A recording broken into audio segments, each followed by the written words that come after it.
Good morning dear students.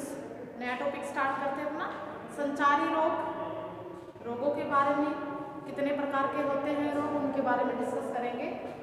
तो है संचारी रोग।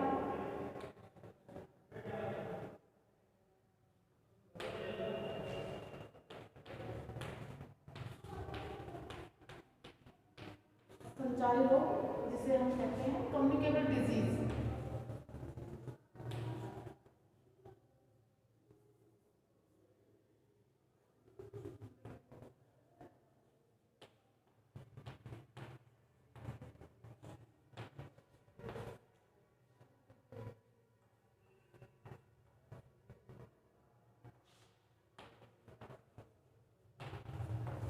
संचारी रोग कम्युनिकेबल डिजीज। संचारी रोग किसे कहते हैं? संचार मतलब एक दूसरे से जो फैल जाता है, एक दूसरे के लग जाता है। आजकल आपने देखा है, आज हम किस बीमारी से लड़ रहे हैं? कोरोना।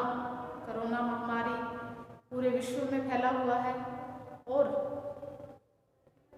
उसका प्रभाव सारी जगह देखने को मिल रहा है।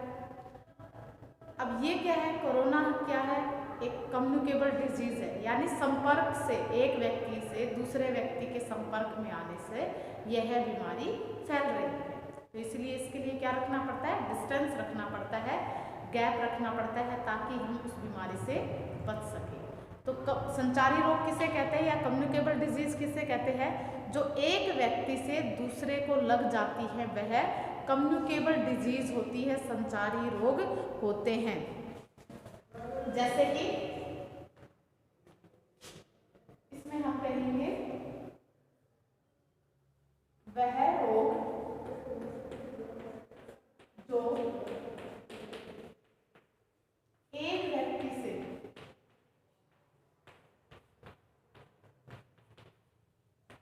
दूसरे व्यक्ति को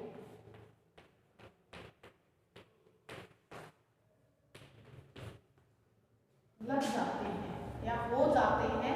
एक व्यक्ति से दूसरे व्यक्ति के शरीर में, एक व्यक्ति से एक है रोग जो एक व्यक्ति से दूसरे व्यक्ति को, व्यक्ति के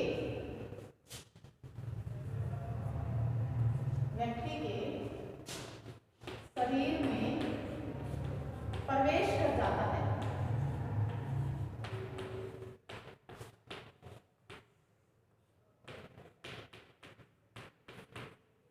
प्रवेश कर जाता है वह संचारी रोग या कम्युनिकेबल डिजीज होती है। जैसे कि कौन कौन सी बीमारी होती है? सबसे बड़ा उदाहरण है कोरोना।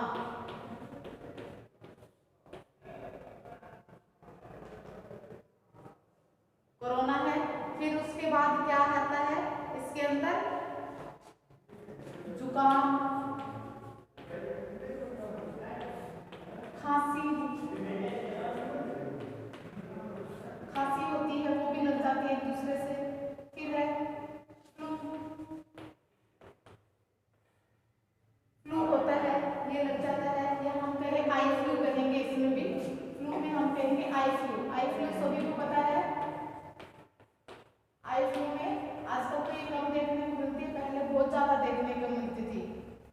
आई फ्लू बहुत ज्यादा क्या होता था, क्या बोलते थे कि आंख आ गई है, उसमें क्या है, आंख में रेडनेस हो जाती है बहुत ज्यादा, वो आई फ्लू कहलाती है।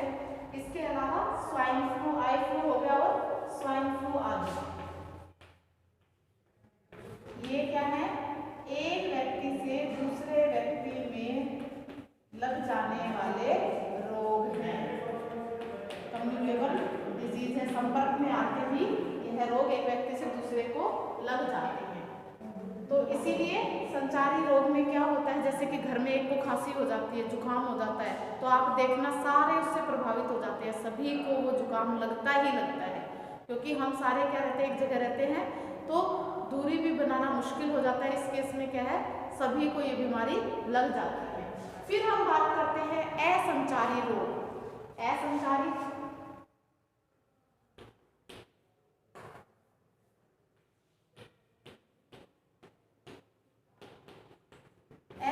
रोग, इन्हें कहते हैं non communicable disease.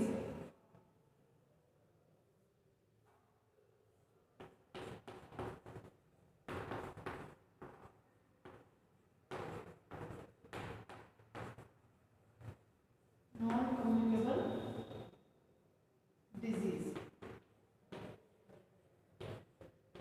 Non communicable यानी आपको पहले बताया था, जो बीमारी एक व्यक्ति से दूसरे व्यक्ति के शरीर में प्रवेश कर जाती है वह नॉन कम्युनिकेबल डिजीज होती है। नॉन मतलब एक व्यक्ति से दूसरे व्यक्ति को के संपर्क में आने से वह बीमारी नहीं फैलती है, वो क्या कहलाती है? असंचारी रोग कहलाते हैं। तो क्या होता है इसमें? वह रोग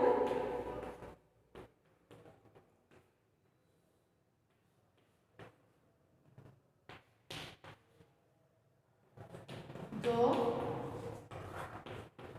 एक व्यक्ति से दूसरे में नहीं फैलते,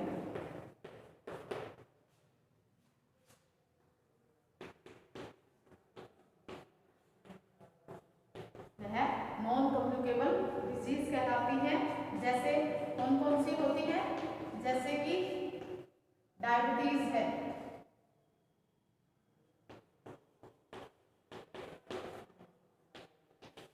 डायबिटीज हो गया, और इसके अंदर क्या आ जाता है? Heart attack, brain haemorrhage,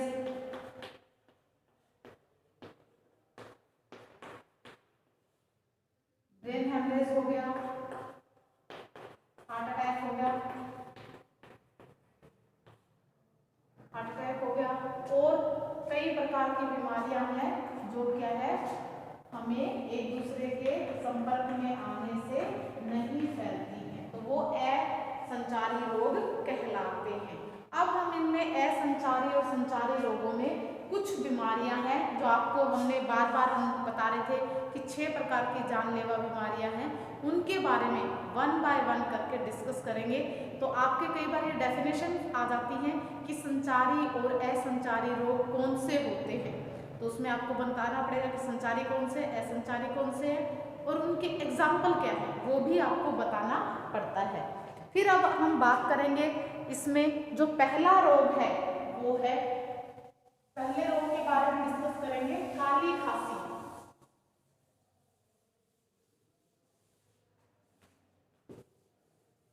whooping cough बोलते हैं इसको।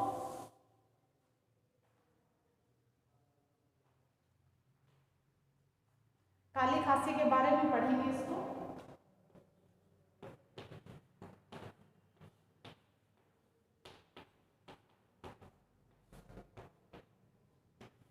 काली खांसी इसे क्या कहते हैं? यह कई नामों से बुलाते हैं इसे,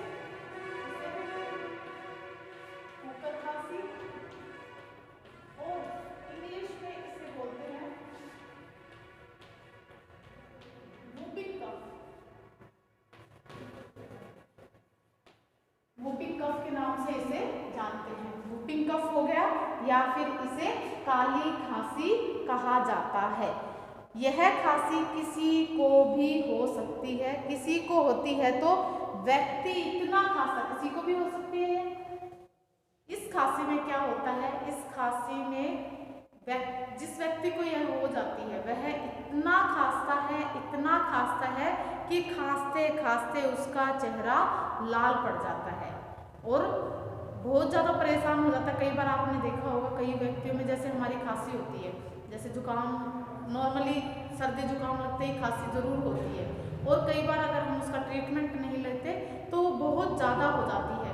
उस केस में ही देखना आप, जैसे कि रात के समय है या ठंडा मौसम हो, रात के समय हम सो जाते हैं या दिन में भी हम जैसे सो गए, सोते ही हमारे क्या है खांसी बहुत ज़्यादा बढ़ जाती है, और कई बार तो इतना हो जाता है कि वो रुकती ही नहीं है और उसमें चेहरा लाल हो जाता है और बिल्कुल परेशान हो जाते हैं।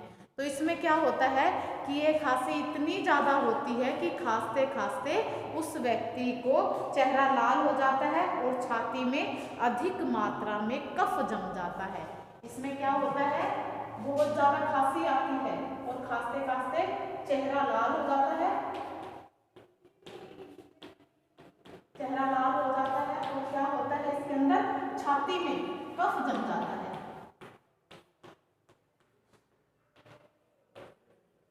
कफ जम जाता है, इसीलिए क्या कहते हैं, अगर खांसी 1 वीक से ज़्यादा होती है तो हमें उसका टेस्ट करवाना चाहिए, क्योंकि टीबी बनने के चांसेस ज़्यादा होते हैं ट्यूबरकुलोसिस में। तो उसमें क्या है, हमें इसका टेस्ट करवाना जरूरी होता है। इसे एक और नाम से भी जाना जाता है, पर्टुसिस के नाम से जाना जाता है। इसे पर्टुसिस के नाम से भी जाना जाता है। पर्टुसिस के नाम से कैसे जाना जाता है इसको, यह 5 साल तक के उम्र के बच्चों को होता है। 5 साल से कम की उम्र के, 0 से 5 साल से कम उम्र तक के बच्चे होते हैं, उन बच्चों को होती है। बच्चों में यह ज्यादा होती है, 0 से 5 साल, 5 साल से कम के जो बच्चे होते हैं उनमें ये बहुत ज्यादा देखने को मिलती है, उन बच्चों में ये रोग हो जाता है। इस रोग के अंदर श्वास नली पर, इस रोग के अंदर श्वास नली पर, श्वास नली पर तीव्र संक्रमण हो जाता है। हमारी जो श्वास नली होती है उस पर तीव्र संक्रमण हो जाता है, जिससे,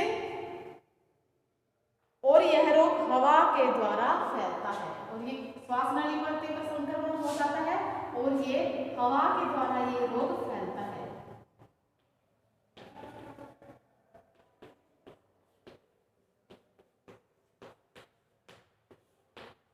तो ये क्या हुआ, कौन सी बीमारी हुई, ये है संचारी रोग। ये क्या हुआ, संचारी रोग है, यानी कम्युनिकेबल डिजीज है, यानी एक दूसरे के संपर्क से फैल सकती है। इसे क्या कहते हैं, कुकर खांसी, वूपिंग कफ कहते हैं। इसे पर्टुसिस के नाम से भी जाना जाता है। आपका जो टीके लगते हैं डीपीटी, उसके अंदर आता है इसका, डीपीटी के अंदर आता है डीपीटी, डिप्थीरिया, पर्टुसिस और टेटनस, ये टीके होते हैं। 3 टीकों का कॉम्बिनेशन होता है ये, डिप्थीरिया, पर्टुसिस और टेटनस, इन तीनों का एक इंजेक्शन होता है, 3 बीमारियों का एक इंजेक्शन। तो इसमें चेहरा लाल हो जाता है, छाती में कफ जम जाता है, और किसके कारण से होता है, श्वास नली पर तीव्र संक्रमण हो जाता है उसके कारण। इसमें क्या है, यानी इसका जो ऑर्गन जो प्रभावित होता है वो कौन सा है, इस पर अधिक आक्रमण होता है, श्वास नली पर ये इफेक्ट करता है, और ये रोग हवा के द्वारा फैलता है, इसीलिए यह संचारी रोग है। और यह 0 से 5 कहें या 5 साल से कम उम्र के जो बच्चे होते हैं उनको ये बीमारी हो जाती है। यह रोग विकसित देशों में अधिक होता है और पूरे विश्व में जो इससे ग्रसित लोग हैं वो 48.5 मिलियन, 48.5 मिलियन लोग इस बीमारी से, बच्चे इस रोग के शिकार हैं। 2010 तक रोगियों की संख्या, 10 तक रोगियों की जो संख्या थी वो कितनी थी, इसमें जो रोगियों की संख्या थी वो 21,000 रह गई थी, 81,000 रोगियों की संख्या कब तक थी, ये 2010 तक इतने रोगी थे पर्टुसिस के, यानी काली खांसी के इतने रोगी थे। इस रोग से बचने के लिए अभी आपको बताया कौन सा टीका लगाया जाता है, इस रोग से बचने के लिए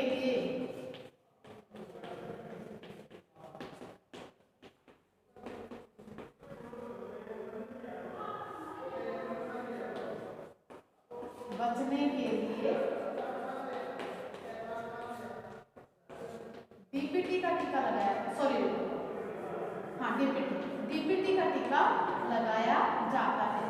तो इस आपको पता होना चाहिए कि डीपीटी का टीका किसके लिए लगता है, काली खांसी के लिए लगता है, डिप्थीरिया के लिए लगता है और टेटनस के लिए। 3 बीमारियों का एक ही इंजेक्शन होता है। अब इसमें क्या है, इसका उद्भवन काल, यानी कितने समय तक यह रोग रहता है, कितने समय में यह आता है, सामने आता है।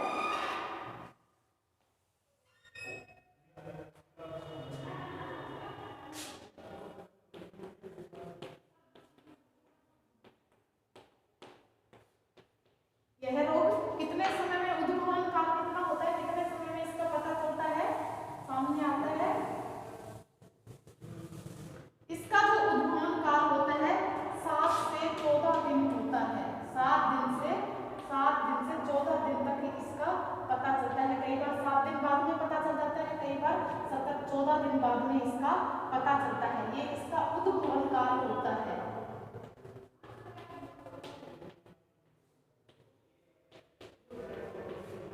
ये इसका उद्भवन काल होता है 7 से 14 दिन।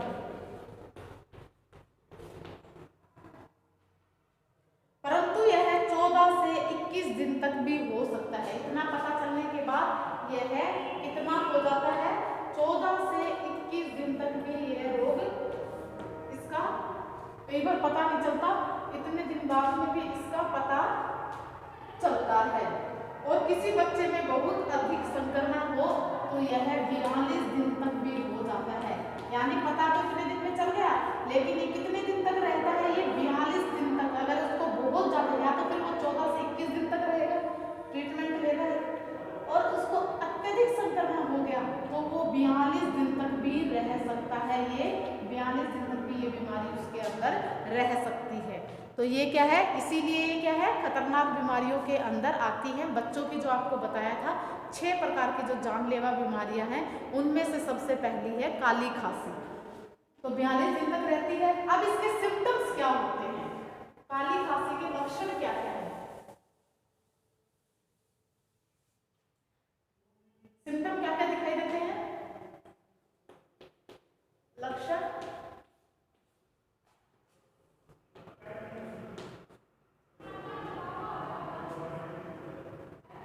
सिम्टम्स होते हैं, सबसे पहले इसमें रोगी को लगातार खांसी होती है।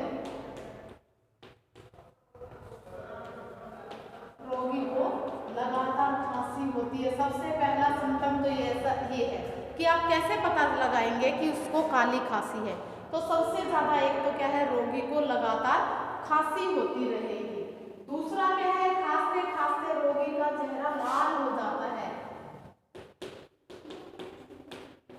खांसते खांसते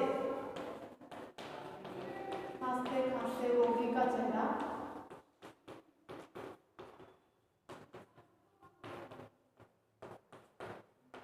लाल हो जाता है।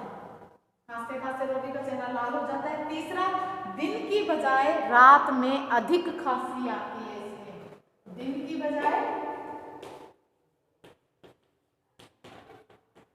अभी बताया था, दिन की बजाय रात में अधिक खांसी आती है, अधिक खांसी,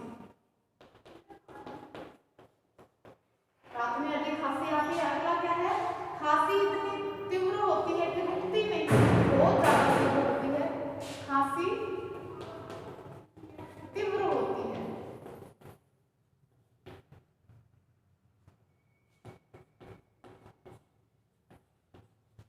खांसी इसमें तीव्र होती है। फिर क्या होता है, इसमें रोगी को हल्का बुखार भी होता है, हल्का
बंद हो जाती है, नींद नहीं आती है।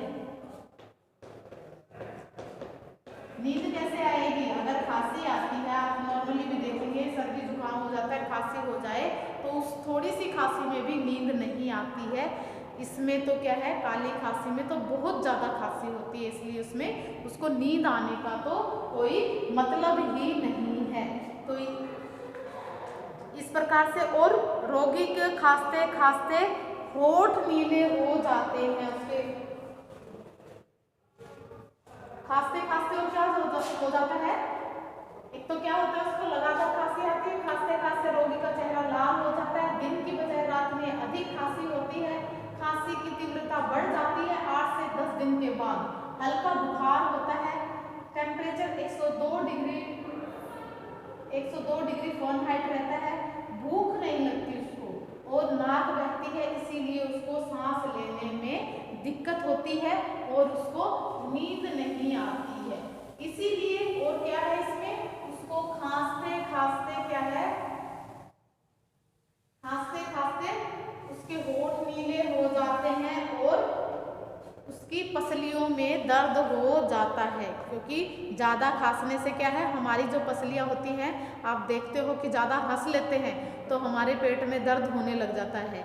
वैसे ही क्या, ज़्यादा खांसने से हमारी जो पसलियाँ होती हैं उनमें दर्द होने लग जाता है। मोस्टली लोग जानते हैं कि कैसा दर्द उसमें फील किया जा सकता है, आप समझ सकते हो। और कई बार क्या है, फ्रैक्चर होने का, ज़्यादा अगर खांसते हैं तो उसमें फ्रैक्चर होने का भी डर होता है। और सूखी खांसी होने के कारण गले में से श्लेष्मा नहीं निकलता, यानी जो कफ होता है वो क्या है, गले में चिपक जाता है। यानी खांसी गीली होती है तब तो कफ बाहर निकल जाता है, लेकिन खांसी जब शुष्क होती है, सूखी होती है, तो उसमें जो हमारा श्लेष्मा होता है, जो थूक कफ जिसको बोलते हैं, वो अंदर जम जाता है और अंदर जम जाने से जिससे कि गला सूखा सूखा रहता है। रोगी को दस्त व उल्टी भी हो जाते हैं। इसमें और क्या हो जाता है, कई बार देखने को मिलता है कि रोगी को दस्त और उल्टी भी हो जाते हैं। तो ये थे इसके लक्षण कि हम किस प्रकार से पता लगाएंगे कि उसको काली खांसी है। फिर इसमें उपचार की बात करते हैं। काली खांसी का जो उपचार है उसमें एंटीबायोटिक्स दिए जाते हैं, और कई प्रकार की इसमें उसको दवाइयाँ दी जाती हैं। तो इस प्रकार से क्या है, और क्या है इसके अंदर, प्रसार है। यह रोगी को क्या करता है, यह रोगी व्यक्ति के खांसने और किस प्रकार से इसका प्रसार होता है, जो इसका प्रसार है वो किस प्रकार से होता है, किस प्रकार से यह रोग फैलता है। रोगी व्यक्ति के खांसने और छींकने से यह रोग फैलता है। कैसे फैलता है, जब हम खांसते और छींकते हैं, क्या कहते हैं, खांसते और छींकते समय हमें मुंह पर रुमाल रखना चाहिए। क्यों रखना चाहिए, क्योंकि हमारे जब खांसते और छींकते हैं तो हमारे, आप कई बार देखते हो कि थूक निकलता है, नाक से भी वेपर्स निकल के आते हैं, तो उसमें क्या होते हैं, विषाणु जीवाणु जो भी होते हैं वो क्या है, दूसरे व्यक्ति के संपर्क में चले जाते हैं, क्योंकि एनवायरनमेंट में फैल जाते हैं। एनवायरनमेंट में फैलते तो क्या होता है, हमारे पास में जो भी होगा उसको क्या है, वो भी श्वास ले रहा है वहीं पर, तो उससे क्या है, वो एक दूसरे में चले जाते हैं, तब इस कारण क्या है, यह रोग फैल जाता है। दूसरा क्या होता है, इस रोग में जब व्यक्ति को, क्योंकि कफ हो जाता है उसको, तो वो इधर उधर थूक देता है, तो उस थूक में से भी क्या है, उसके थूकने से भी इस बीमारी के फैलने का डर रहता है। और अगला क्या कारण है कि घर में जैसे ये रोगी है तो उसके जूठे बर्तन हो गए, उसका तौलिया है, और रुमाल, कपड़े आदि का प्रयोग नहीं करना चाहिए। अगर उसका प्रयोग करते हैं तो भी ये बीमारी दूसरे व्यक्ति को स्प्रेड हो जाती है, फैल जाती है। रोगी के साथ खाना खाने से भी यह बीमारी फैल जाती है। तो इसीलिए क्या है, हमें रोगी के साथ ना खाना खाना चाहिए, ना उसका जूठा पानी पीना चाहिए, हमें उसके जूठे बर्तन हैं वो हैं उनसे भी दूर रहना चाहिए, और यहाँ तक कि उसके साथ सोना, उठना, बैठना, टहलना भी नहीं चाहिए। उस कारण से भी यह बीमारी हो जाती है। तो संकेत क्या है, कैसे पहचान सकते हैं, क्या साइंस होते हैं, वो तो सिंबल थे। साइंस क्या होंगे, इसमें रोगी के गले में श्लेष्मा जम जाता है और जिसे स्वैब के नाम से जाना जाता है। जो श्लेष्मा जम जाता है, जो कफ होता है, उसे स्वैब के नाम से जानते हैं।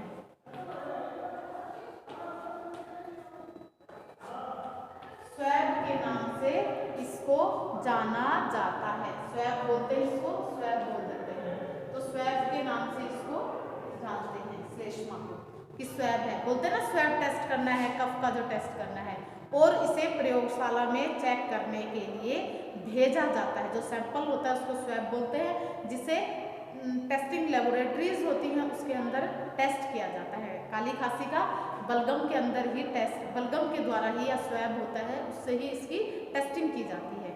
यह रोग काली खांसी जिस जीवाणु से फैलता है उसे क्या बोलते हैं, उस जीवाणु को पर्टुसिस के नाम से जीवाणु, ये विषाणु होता है,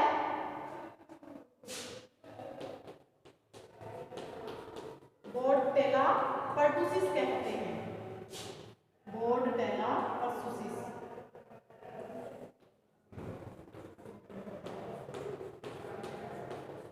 ये क्या है, एक प्रकार का जीवाणु है जिससे यह बीमारी फैलती है। आप कभी एग्जाम देंगे, कॉम्पिटिटिव कोई भी एग्जाम देते हैं आगे, तो ये चीजें क्या है, जनरल साइंस के अंदर आती हैं, सामान्य विज्ञान के अंदर आती हैं, जिसके अंदर आपको पूछा जाता है कि काली खांसी है, क्योंकि ये तो डिजीज है, पूछी जाती है।